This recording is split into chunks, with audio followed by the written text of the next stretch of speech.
Just get him! Hit him once! Thank you! Add stash.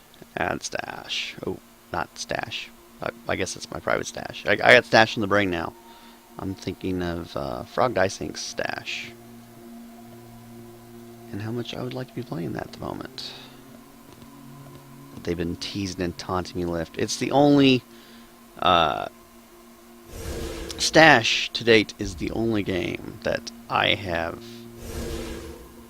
done any form of helping or advertising of trying to get it kickstarted. And after having done that, I don't ever want to be a part of a Kickstarter campaign again, because that was like giving birth, man. It was, you know, I shouldn't be comparing a Kickstarter campaign to the greatness of a birth of a child, but I definitely felt like I went through something. I saw some shit, man, like the Killing Fields of Cambodia.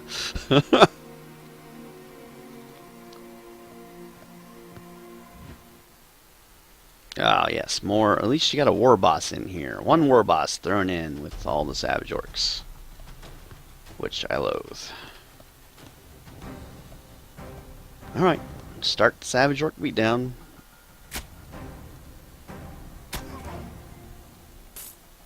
And then we're going to Burning Barrage. Let's do it again. It hit. Let's not. We don't have enough. We've been casting it too much, evidently.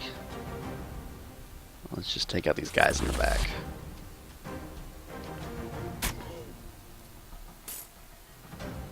And one more for you.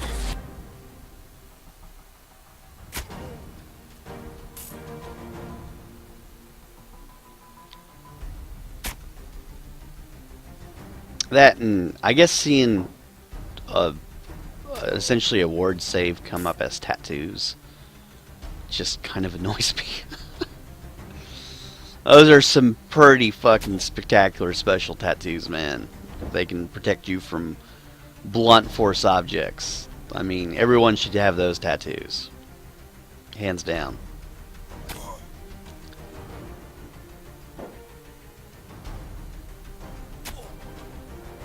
Alright, so what we're going to do here is we're going to do a fireball on this guy.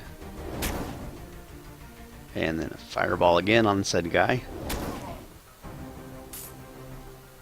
And we can't advance, so we're going to advance him here. This guy here. Here.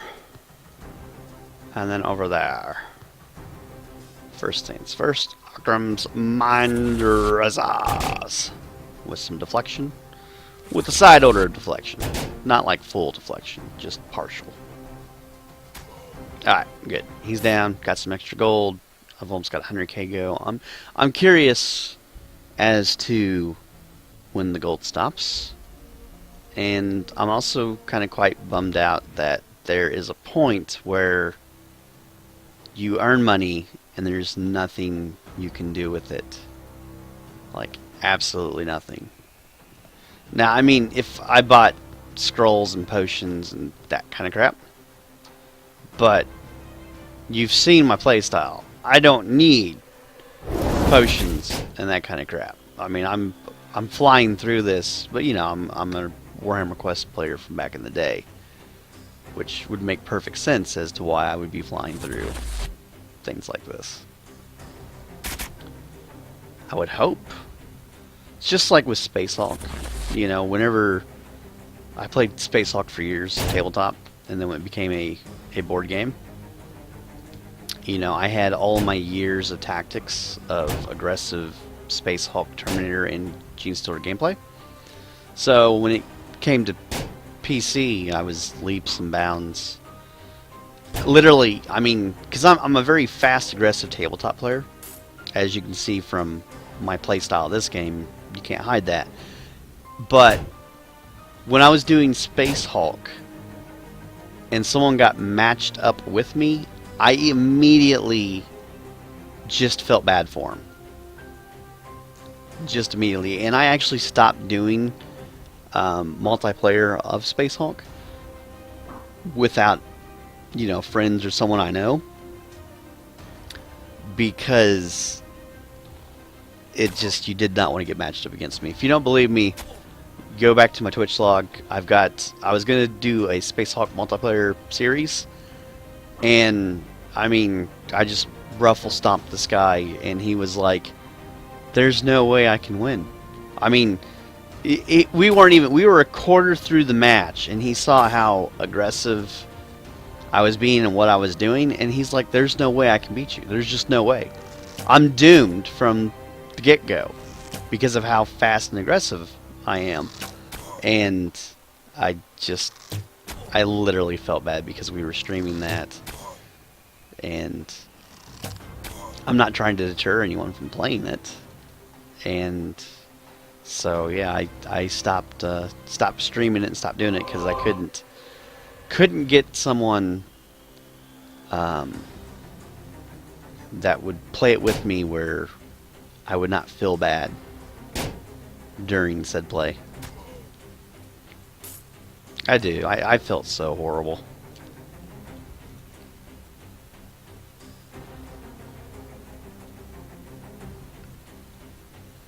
And of course the Space Hulk Ascension, the single player version's out. And I've streamed a little bit of that, but not a whole lot. Just a twee bit. Oh, we can't. Here, you come here. And you come here. And then just attack him. Straight up. Give me all your money, Mr. Black Orc.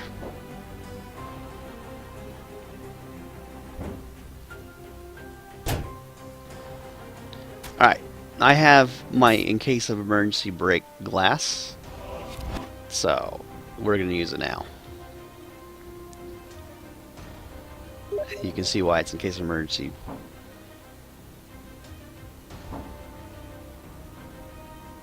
Well, the Iron Fist DLC wasn't exactly meant for you to start out there, and I wasn't taking my squad that went through everything, which I keep thinking I need to play that. But you also got to keep in mind, Stu, Space Hulk Ascension is not designed after the board game at all. They made their own assets. So you also got to keep in mind the floors and the spacing and things that are done in that is not the way it's done in the board game at all. It's not the same maps. Whereas the first release of Space Hulk, the one that they first did, that is straight up, honest to God, straight from the board game, straight from Games Workshops themselves. Huge difference. And so that's, that's why there's a difference there.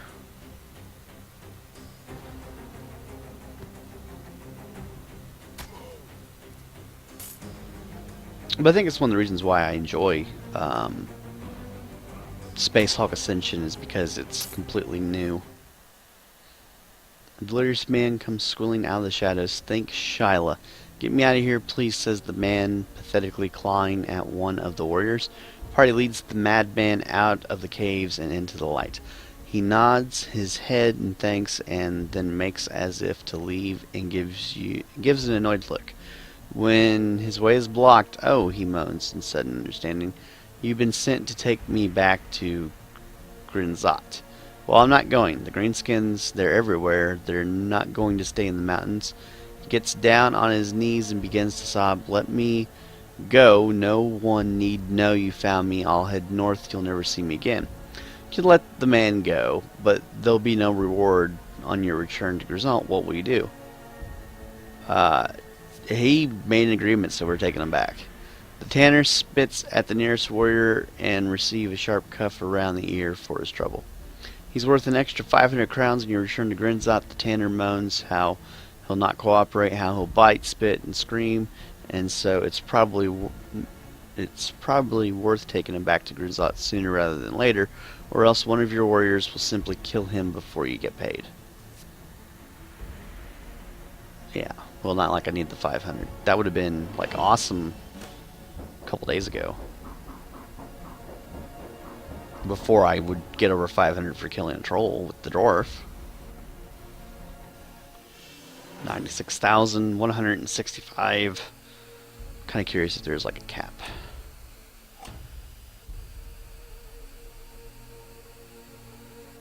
Back to Grinzalt. Does it have anything for me? No, of course not. Sell the junk. Sell this. Sell this. Again, I could be using these potions. Why? I don't need them. I literally don't need them. Alright, so we got the Shadowmancer hood. I was telling you about this before. It just power stores 4 to 6, so it's another additional click that I would have to make. That I don't really want to make, because I only want to have one power item. This one's 7 to 10, so this is plus 1 power permanently, 10 max wounds. To me, it's better. It's a lot better. Rescue the Gesture. Ooh, the Horned Helm. 3 wounds per turn, plus 5 max wounds. That's going to be better if I've got the room. 2 toughness, 3 max. Oh, that's toughness. What is this toughness? This toughness is 13. So I'd lose 2 toughness, 3 max wounds, and I'd have to get rid of one of these. Which would probably be the strength ring, which strength's 12, that'd be minus 3.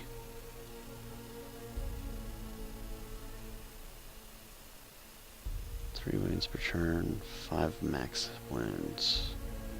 So it's 2 more max wounds. He's already getting 2 wounds per turn. And basically I would have to get rid of this, and then I would get rid of this, and this would open up more down here. I could have another max wound for 8, because I've got that ring.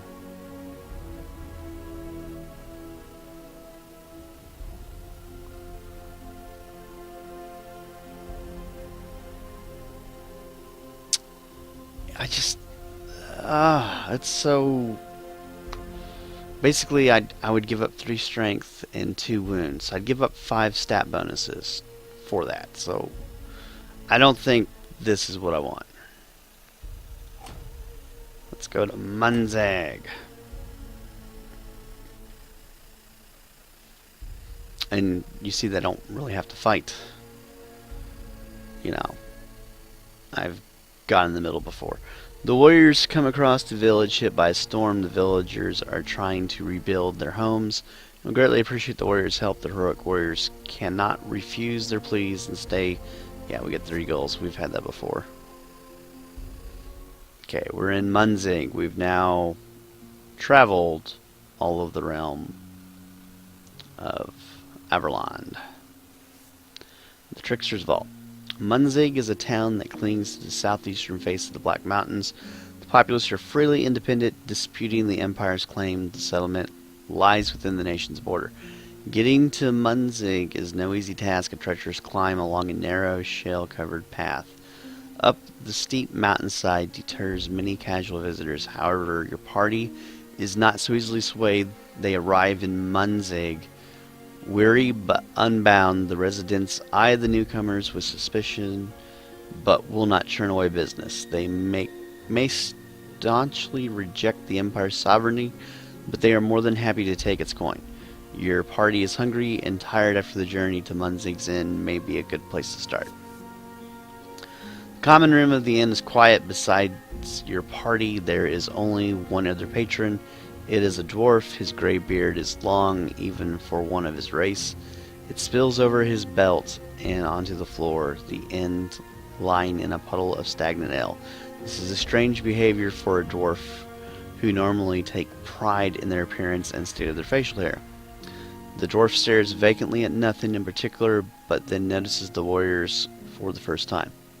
He gets up and moves towards them, unmindful of dragging his beard across the filthy floor.